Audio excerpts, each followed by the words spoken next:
And hello, everyone. Again, sorry for yesterday not completing, that little section. I'm getting done with pretty much, I guess, combat session 1. And let's get some music.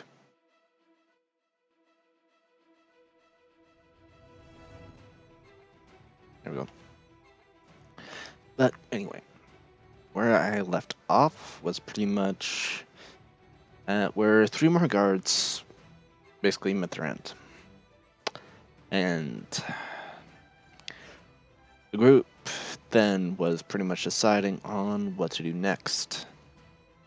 And the decision was to explore deeper into the encampment that they see and figure out what the hell Sindarian soldiers are doing in Cherik lands. So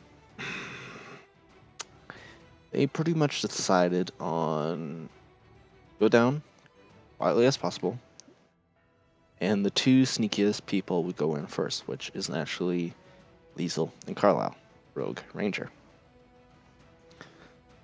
So they stealthed in, and this is as much as I can remember, so bearing with me, I might forget something.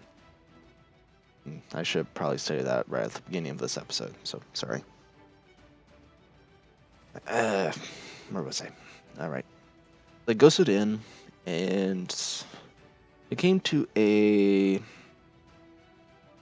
wooden barricade towards north by northwest of the encampment. They moved up to there, and Carlisle did a perception check on it. And I didn't roll high enough for him at that time to basically know what the hell was on the other side, basically by hearing what the hell's in there. But he did hear sniffing and low growls, so he didn't know if that was a dog growl or a cat, basically lion or mountain lion. So, yeah. Carlisle decided this is better at left last. If there's anything on the other side, leave it be. And let's continue onwards.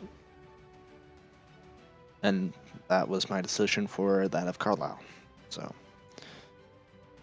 Diesel probably had a different idea at the time, but as in the past. And I'm trying to basically get the past up to date right now. Since it's kind of like, where the hell did you guys start? Or what the hell happened before? So, this is what I'm trying to do. But anyway, they continued down to the southwest of where they are now. Basically, about 40 feet from that barricade is a tent. And they snuck to the tent, and I can't remember, I think it was Carlisle, my character, that did not roll high enough and someone heard him. So, first instinctions was for those guys run. At that point, we didn't know where they were, but we could hear them shuffling around, wondering what the hell made the noise. We continued to move up ever so slightly, and boom. We were spotted. One hightailed it around the tent that we're behind. Carlisle saw him for a glimpse, fired one arrow, missed.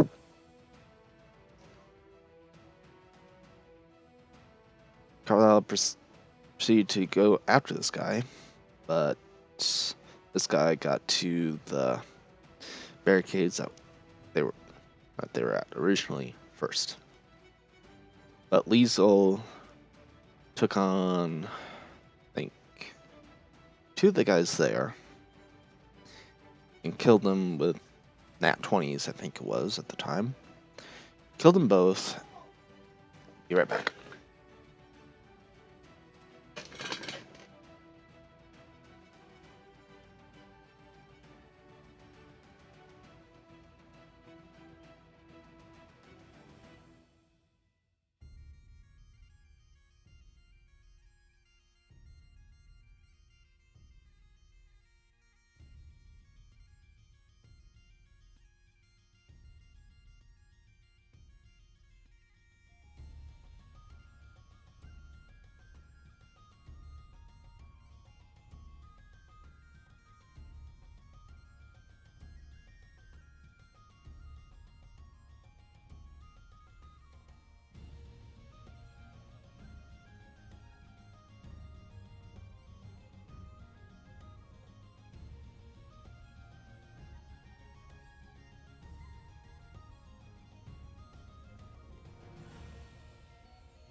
Okay, I'm back, but I'm gonna leave my camera off while I eat so I don't make anyone hungry that tunes in.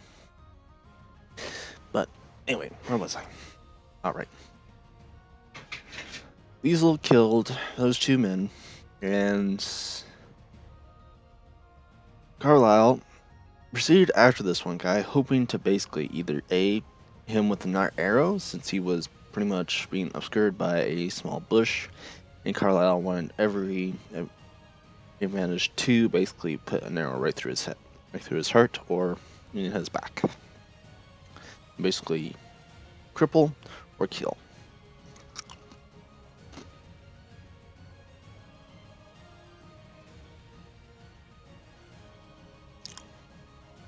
But as Carlisle got a good shot in, it did not do the wanted damage that he wanted to.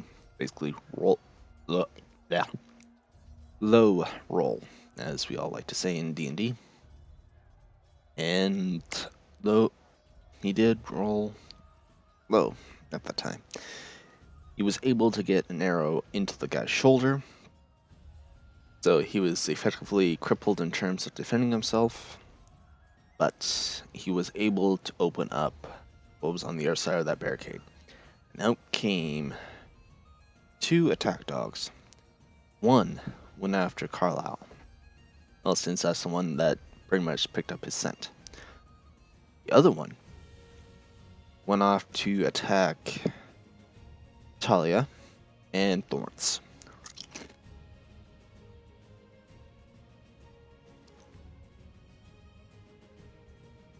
And the one that attacked Talia and Thorns met a abrupt end.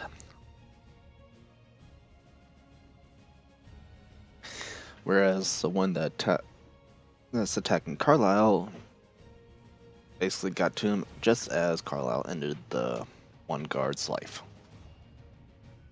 But Carlisle basically at his heels had a vicious attack dog clamped onto his leg and started leaking HP out of his system. Okay, in real life it would be lots and lots of blood.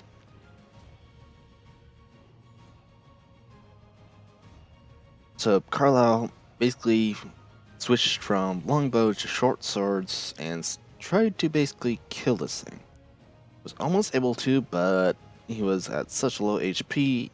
One more bite from the dog, he would be literally knocked, basically either died or lost consciousness, and then killed.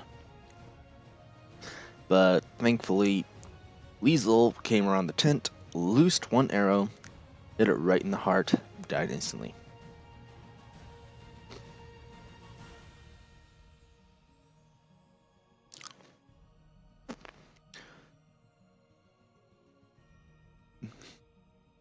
Then, from that little instance, Lawrence and Talia moved up, and Lawrence healed Carlisle for most of his HP, and they proceeded to go further into the area. Then they came across a little area that had people inside, basically a makeshift prison. And this is where Inky Lepoof and Balgor come into play.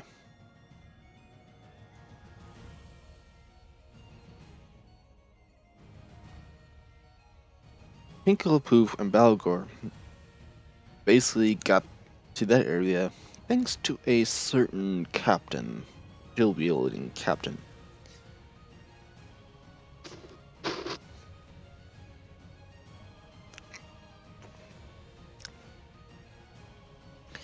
And they were effectively prisoners of war, in a sense. They were going to Sharik basically to find, quote-unquote, a better life, in a sense. But that didn't really happen since they got caught up inside of a war zone.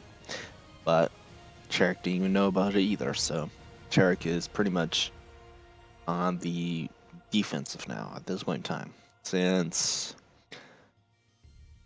as if you watched the episodes I already uploaded, you'd know that Sharik is not defensive and needs to get another army raised and get the Rangers back up to full strength.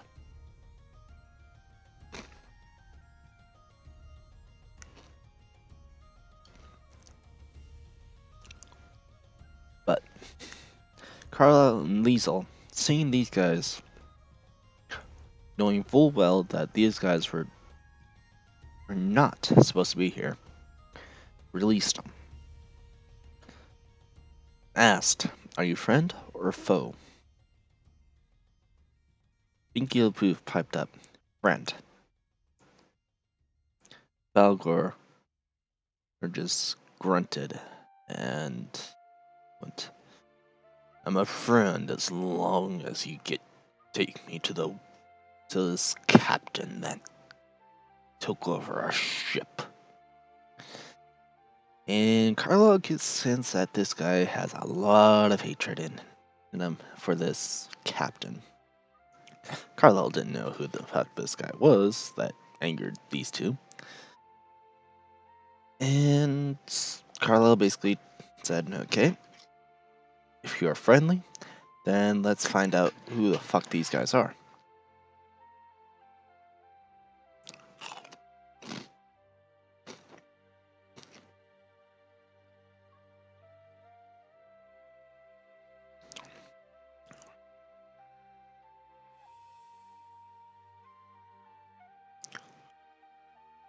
Then Liesel noticed a group of men coming around the corner, arms drawn, wondering what the hell what the commotion was coming from.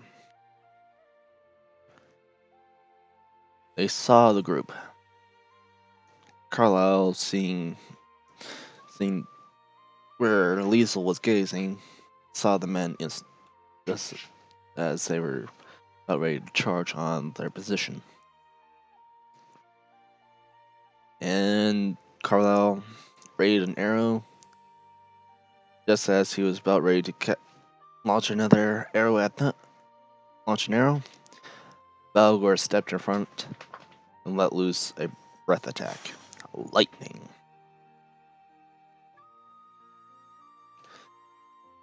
Vaporized those 3 men.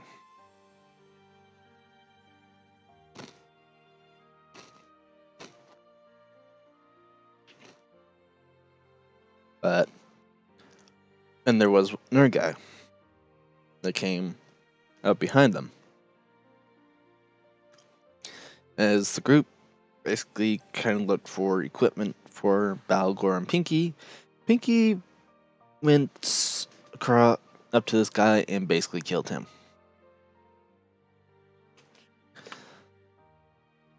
And Carlisle didn't know it, nor did Liesel.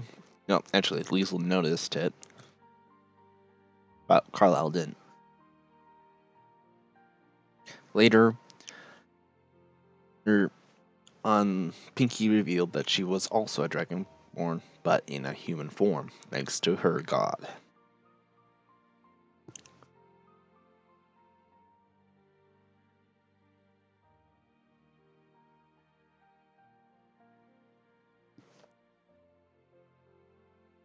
And then they find basically a tunnel that leads to the coast. Well, Liesel did. And basically said, "You need to find out where this leads to. There was no other enemies in sight, and we need more information. All we know is Sinjarian soldiers are here. They have food, weapons, enough supplies for army 10 to 50 times this size that is here right now."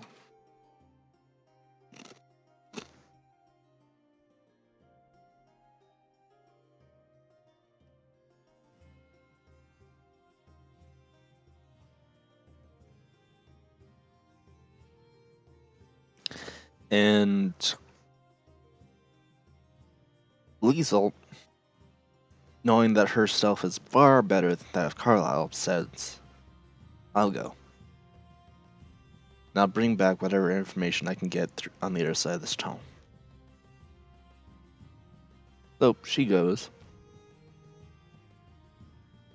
And she notices a lot of enemies. Centaurians unloading a ship as well as 2 frigates out in that of the sea, a good 2,000 yards off the coast. And yeah.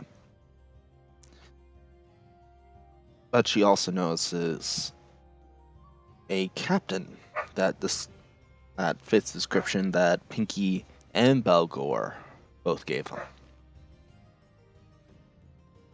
So, but she also noticed someone that was dressed in black, giving them orders. And this person looked very familiar to that of Liesel.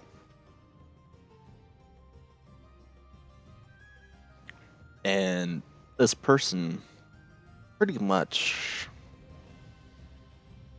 turned Liesel from what she was to the side of Cherrick.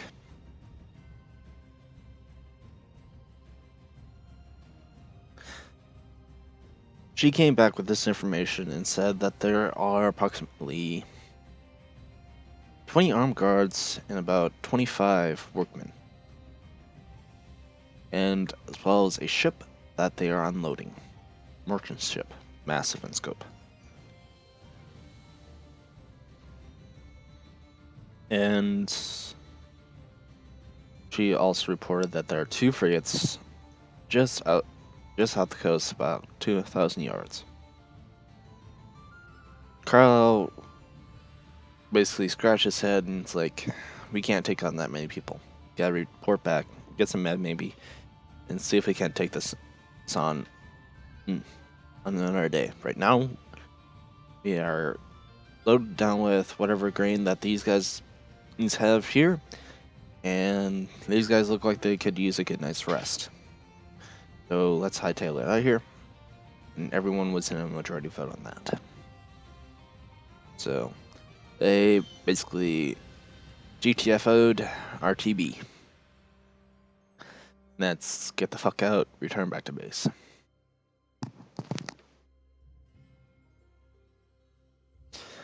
And that was pretty much the first leg of the campaign. There are many more to come, I assure you that. Let's see. After that little encounter, they returned back to Eldrick's Haven. The commander was a little shocked to find lots of sacks of grain and not wild game. Commander's like, where did you find all these sacks of grain? I sent you guys on a hunting mission. Carlisle piped up. You did, but we kind of ran into a snag. Explain? Sindarians, along the coast. As far as I can tell from what Liesel told me, it seems like an invasion force, sir. That is not good. You tell me where they are. And Carlisle pretty much explained their location exactly, pointed to him on a map of Cherrick's coast, and yeah. Bertrameric is like, this information has to get to the capital. But I cannot send this information myself. And he's pretty much appointed Carlisle to get this information through at all costs.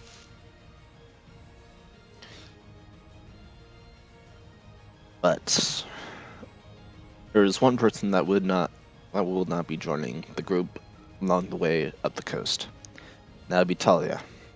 She stayed behind to basically help Bertram wreck the defenses and get pretty much whatever troops are there, and as well civilians basically ready for if they do attack Eldrick's Haven. Commander, before the group leaves, gives Carlisle and the group a few mementos.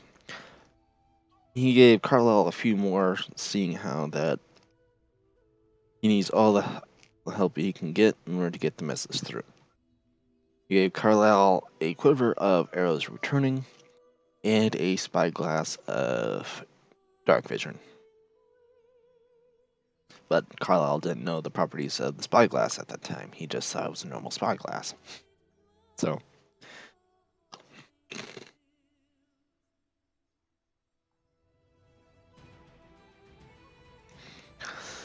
he also asked, how much supplies do you need to make it to Trelheim? Carlisle piped up, we need at least 5 horses and enough food to make about 5 days worth of food. Mayor said, done.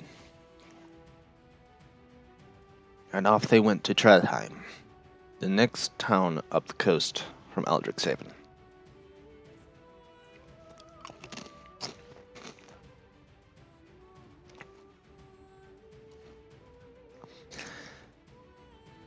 And along the way to Trelheim was very uneventful until one spot where Carlisle and Liesel both heard howling and basically the sound of wolves.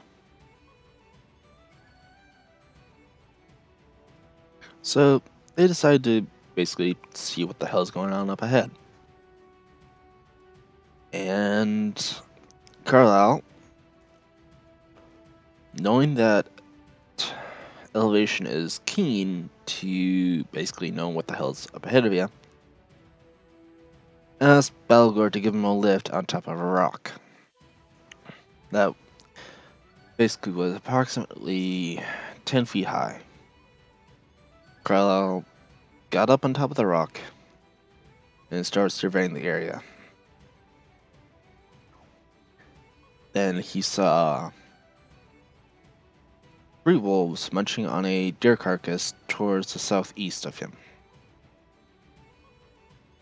Carlisle spoke quietly down to Balgor, wolves, 3, southwest, east of us. And Balgor passed it on, basically keeping it quiet so that the wolves don't notice them, since wolves have very acute hearing, so they can pick up a lot more stuff than a human ear.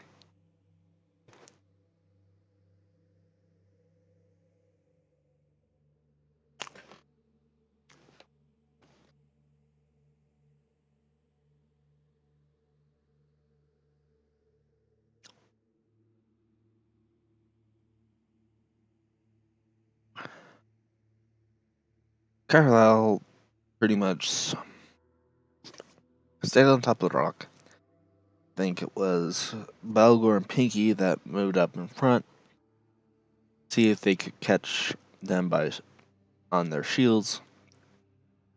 Well, Balgor at least. I think Pinky had a... Actually, I can't remember what Pinky had at that time.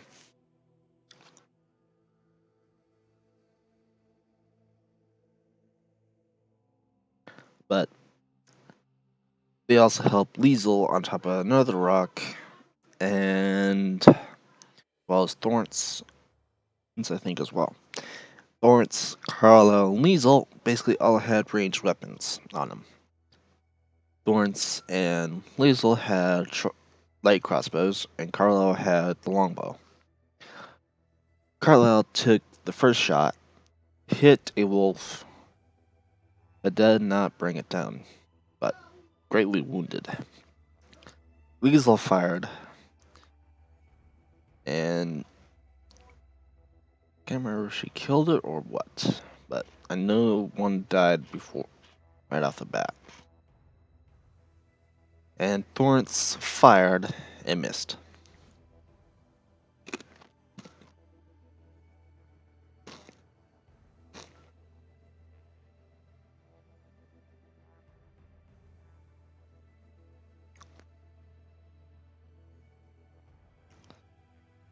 And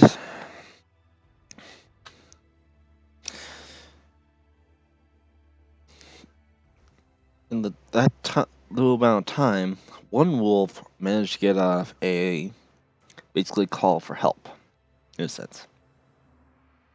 As that one died, they all noticed more and more barking and howls from the northeast. Carlisle, being in a pretty good vantage point, noticed a massive wolf and a bunch of smaller wolves around it.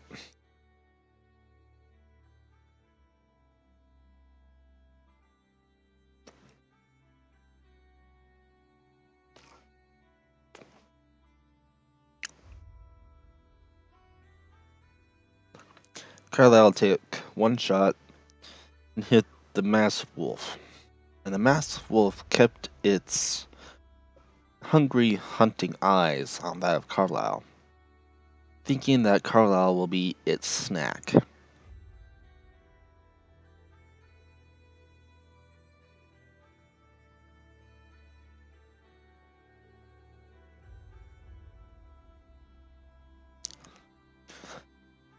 The others, being that they have to shoot through Carlisle in order to hit the wolves, waited until the wolves were in an area where they could hit him.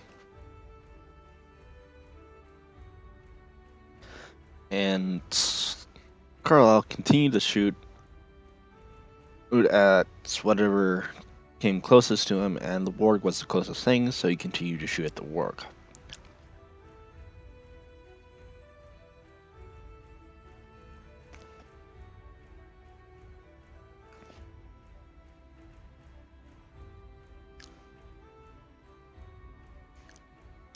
But the warg was able to knock Carlisle off of his little perch that he was on. So the warg was above Carlisle and was looking to pounce on top of him and basically rip out his throat. But Liesel and Thorns were able to get 2 good shots in, but it wasn't enough to basically save Carlisle from becoming knocked out by the warg.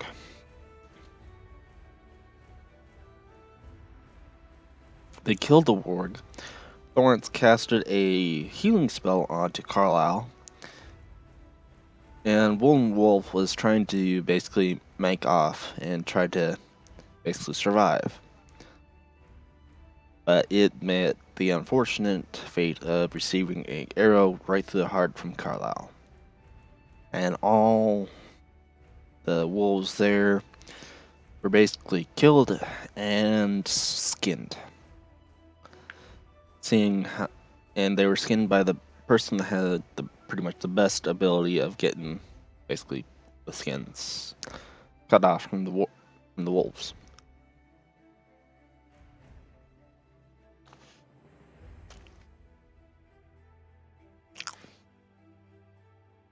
He also had wolf meat for dinner that night as well.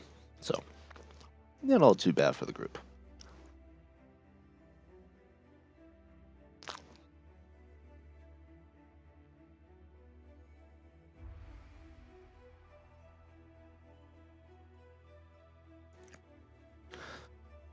Let's see.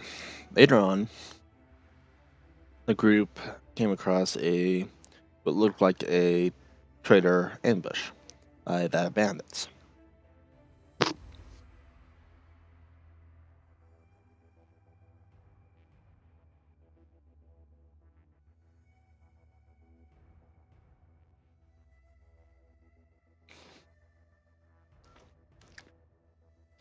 But they weren't exactly on top of the area, but they noticed it from afar. Smoke and everything else, normally an attack. They decided to basically take a little detour and try to go around onto a vantage point of the area. And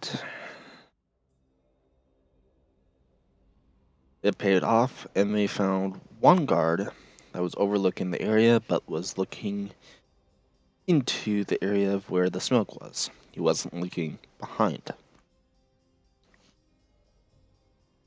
Basically looking along the road, both, I guess, to the west and to the east. But on the map, it would be to the north and south.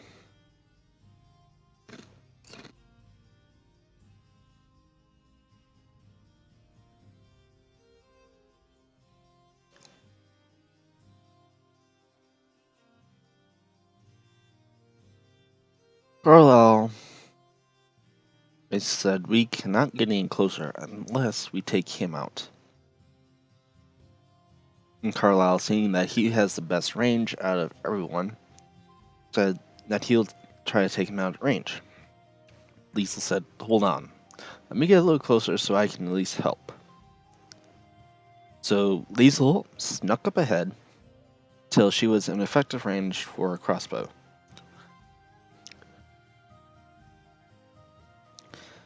Liesel gave a basically signal to basically fire. Carlisle pulled back his longbow, loosed one. At almost the exact same moment, Liesel pulled the trigger on her crossbow. Both bolts and arrow, flew true and struck the guy in the heart, and he was dead before he even hit the ground.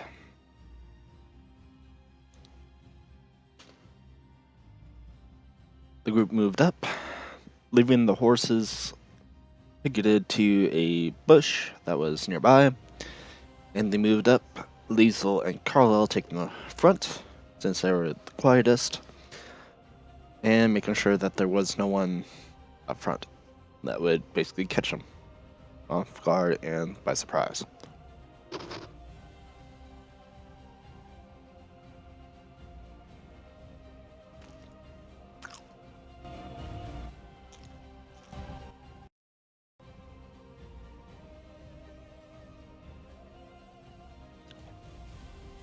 The group got up to a vantage point. Everyone went down to in that of a crawl and just peered over the edge.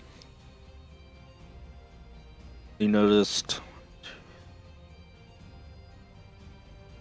these 5 enemies on the ground, and one of the people on the ground was coming up towards them on a incline up to their position.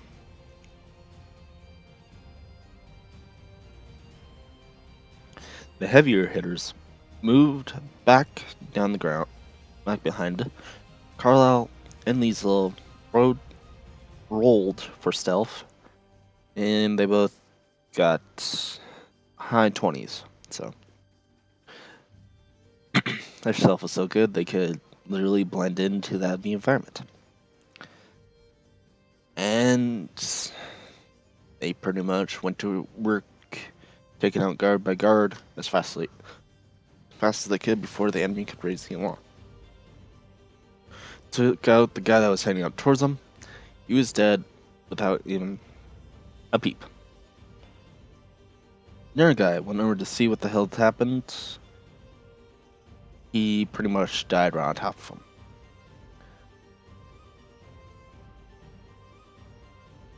And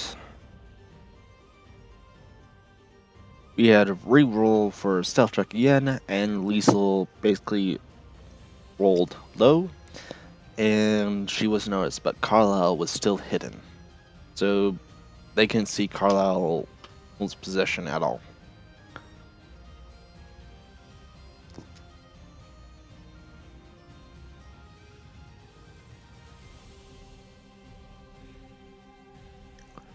And I guess after that, they heard some barking and I guess, woman saying, "What the hell is going on over there?" And they noticed a woman dressed in almost the same attire as the men, as well as 2 attack dogs.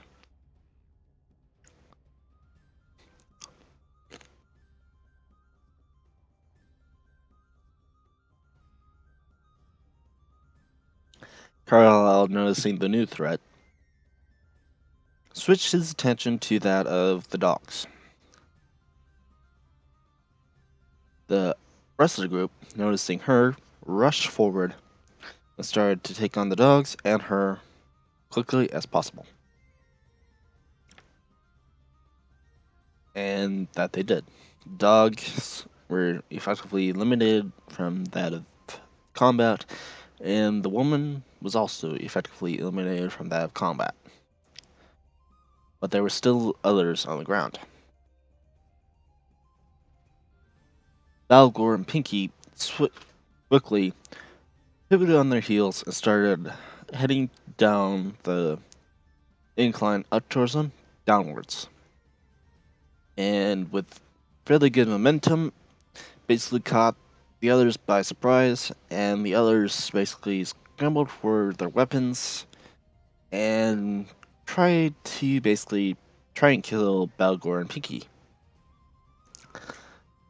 But seeing how that they also have archers, well, one ranger and one rogue shooting at them from above, those guys were quickly eliminated, but there were 2 left, and those 2 were wounded quickly, but were quickly dispatched by that of a longbow and crossbow. Last one received an arrow right in the back, effectively cutting his spine and also severing his heart.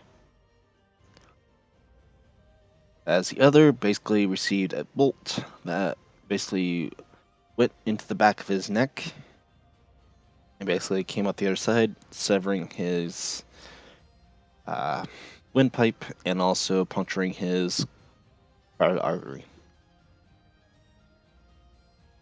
I know, a little bit, I guess, gory when you think about it, but it's storytelling.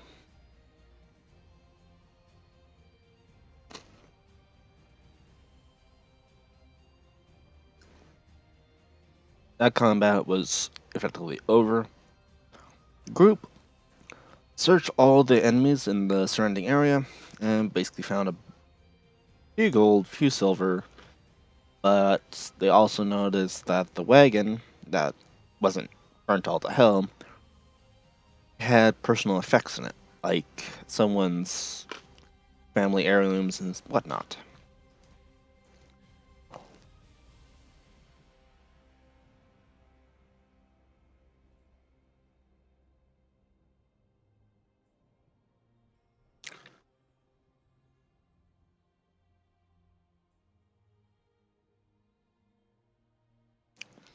And on the side of the cart had the seal of the Trading Guild of Trek. And if these are someone's personal effects, we better get them to whoever in the hell this is. Or there might be questions. And so they pretty much hitched up 2 of their horses up to this cart. And the rest, the people that were basically horseless, rode on the cart. And the rest just rode their horses and GTFO. That area as fast as they possibly could. And basically stuck all the loot that they could effectively get that wasn't shit in the cart and basically their merry way.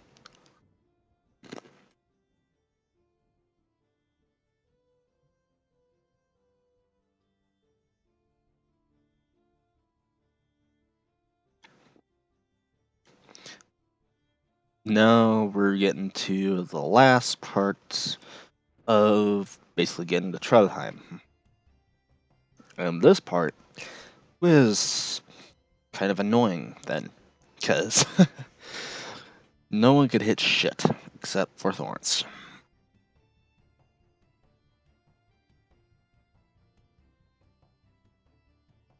And seeing how And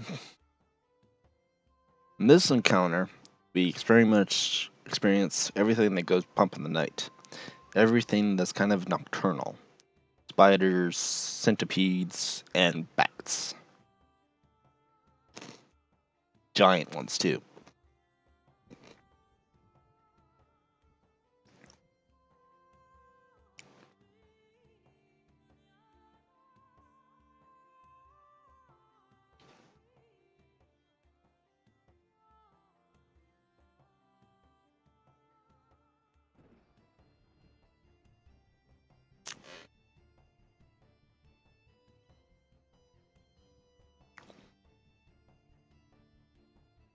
There's approximately 2 giant centipedes, 2 giant spiders, and about 4 bats. Giant bats. If I remember correctly. Actually, no, there was 2 of each. 2 bats, 2 spiders, and 2 centipedes. There was 6 enemies total, but they had pretty good hit health pools, so they were hard as hell to kill because of their HP count. But they died nonetheless. And everyone rolled good enough to basically not get killed. To not get, basically, yeah, any wounded or get poisoned by their venom and stuff. Well, other than bats, but yeah.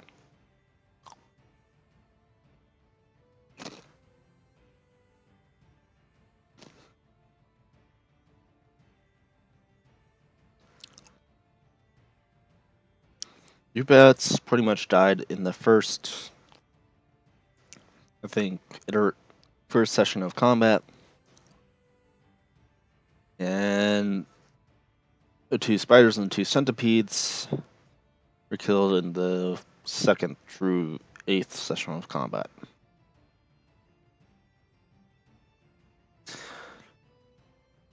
So yeah, took us a little bit.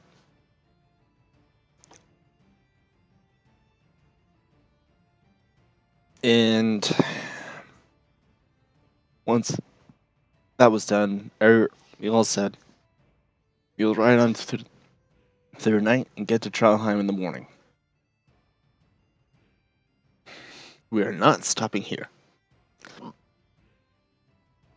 So everyone got back on their horses and continued to canter on forward. Well, Carlisle cantered forward. The rest, I don't know if they trotted or whatnot. And in the morning, they got to Trondheim, beaten and battered to all hell. And Carlisle said to the group, I'm going to go report in to the commander. You guys see if he can make odds and ends with this shit. I'll see you guys in about an hour. So Carlisle wandered off and went to go talk to the commander, as well as, and Liesel went off to go talk to a certain few people she knew, aka Thieves Guild, that was locally in the town.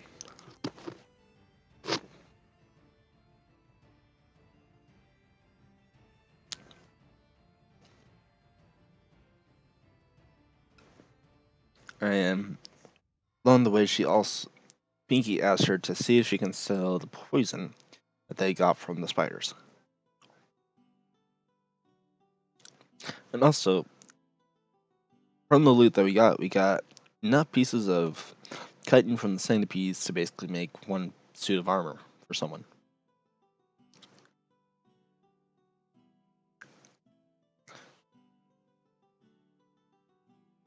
And,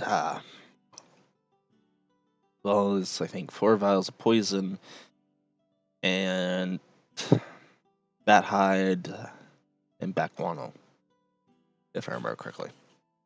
Bat guano sold for shit. Actually, it didn't sell at all, so we pretty much dumped it somewhere in the ditch.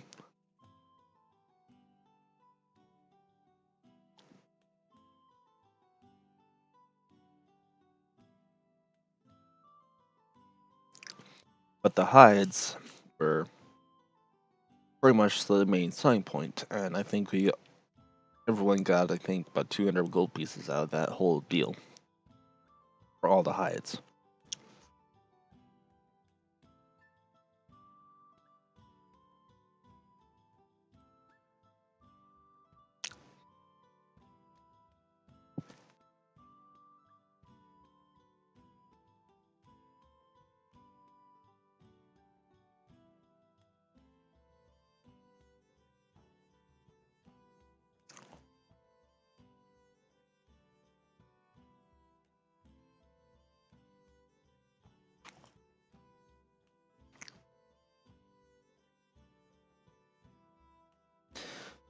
And later on, after everyone's pretty much gotten good rest, we also noticed we also got two, I think it was dwarvish abyssal ruins.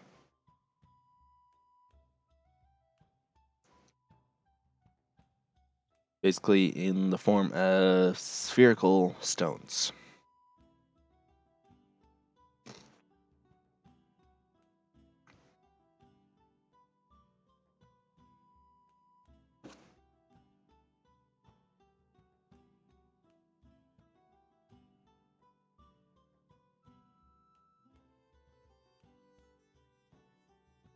And this was on the woman that was there, and she was actually a witch. But I think I'm going to call here, and that's as far as my memory will go for now. So I'll see you all next time. Ta!